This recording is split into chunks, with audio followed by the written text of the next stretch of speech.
Mercredi 4 juin, 14h18.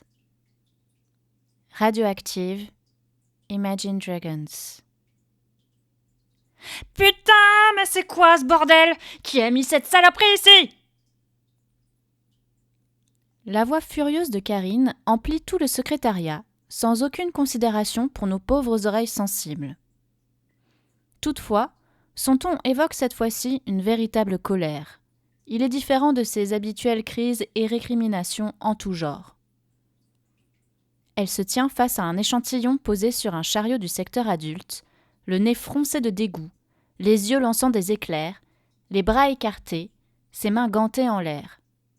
Fiona trottine rapidement vers elle, pas du tout impressionnée par son ton assassin. « C'est moi qui l'ai déballé ce midi. Jonathan était en pause.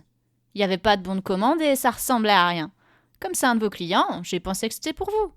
C'est quoi le problème ?»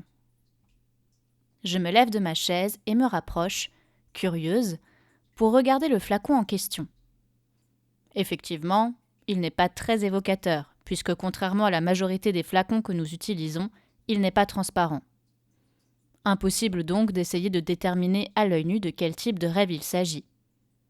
Il est énorme et, si l'on parle de liquide, doit avoir une capacité d'au moins 3 litres.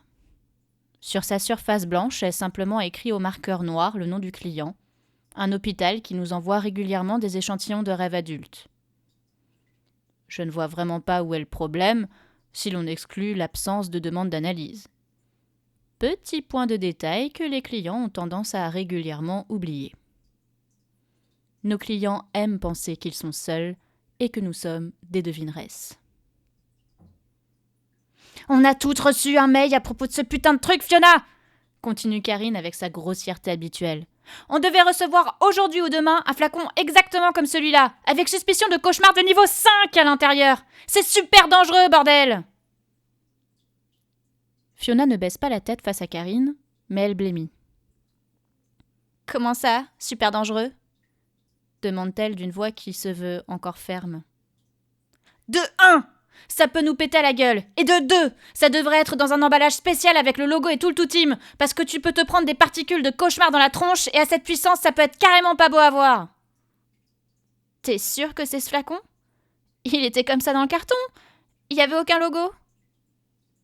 La voix de Fiona tremble un peu à présent. Secourable, comme toujours, j'interviens et prends également sa défense. Elle ne pouvait pas savoir, Karine, s'il n'y avait aucune indication. Ne t'en prends pas à elle. Karine me fixe 1 seconde, comme si j'étais un furoncle géant et purulent qui avait soudainement poussé devant elle, puis se retourne de nouveau vers Fiona. « Dis-moi au moins que tu as mis des gants avant de toucher cette saleté !»« Ben... non... » « Maurice !»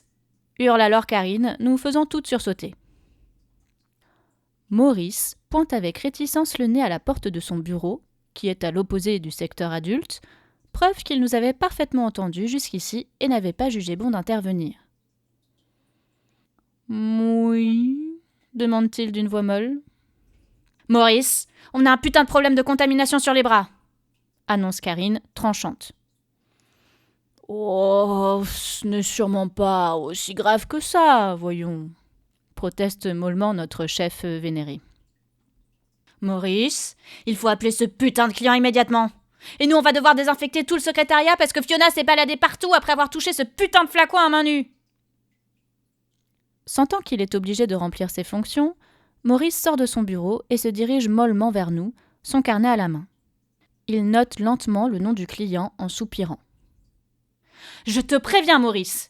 le menace Karine tandis qu'il repart mollement vers son havre de paix. « Si un seul de mes gosses a la moindre petite hallucination ce soir, ça n'en restera pas là !» Maurice agite mollement la main à son intention et disparaît dans son bureau. « Va immédiatement te laver les mains, toi !» aboie Karine en direction de Fiona. La pauvre se précipite vers sa propre banque d'accueil. Je lance un regard mauvais à Karine, qui continue à proférer des injures manquant d'originalité, et retourne en soupirant à mon poste. Bon les filles, comme on ne sait pas exactement ce que Fiona a pu toucher après avoir déballé ce colis, on va toutes désinfecter nos bureaux. Du coin de l'œil, je vois que les filles des cauchemars ont déjà dégainé le produit spécial et les lingettes. Elles tentent à voix basse de rassurer Fiona, qui commence à s'inquiéter. C'est malin. On va toutes devenir parano maintenant.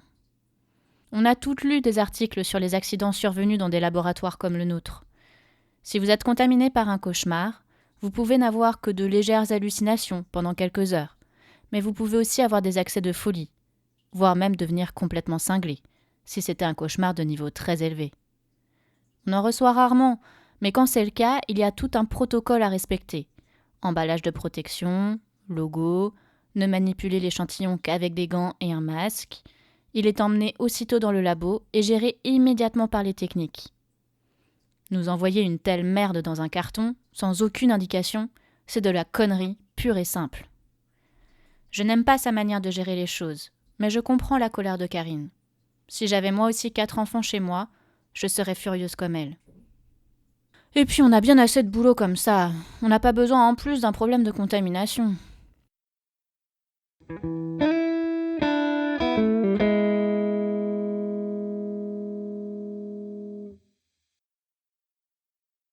Tout désinfecter nous occupe pendant un bon moment, surtout avec l'hystérie qui monte. Par conséquent, je fais preuve de grandeur d'âme et aide Léonie à enregistrer ses échantillons pour qu'elle n'en ait pas jusqu'à 19h. Je tente de rester optimiste en me disant que, dans un certain sens, cette petite crise de panique aura été profitable, ça nous aura permis de faire la poussière. C'est impressionnant le nombre de moutons qui peuvent s'accumuler derrière une tour d'ordinateur. Il y a même des trucs qui ressemblent vaguement à des paillettes, ou des peluches de pull, ou des poils, mais bleus. Je claque la langue, désapprobatrice. On ne fait vraiment pas assez souvent le ménage. La journée de travail se termine plutôt dans la morosité et je suis soulagée de rentrer chez moi. Je me pose un peu sur mon minuscule balcon, de la musique dans les oreilles, un thé glacé à la main, et rêvasse tranquillement d'un monde où ce serait à moi que Mathieu adresserait ses sourires rayonnants. Oui, mon amour désespéré et désespérant est l'une de mes principales raisons de vivre.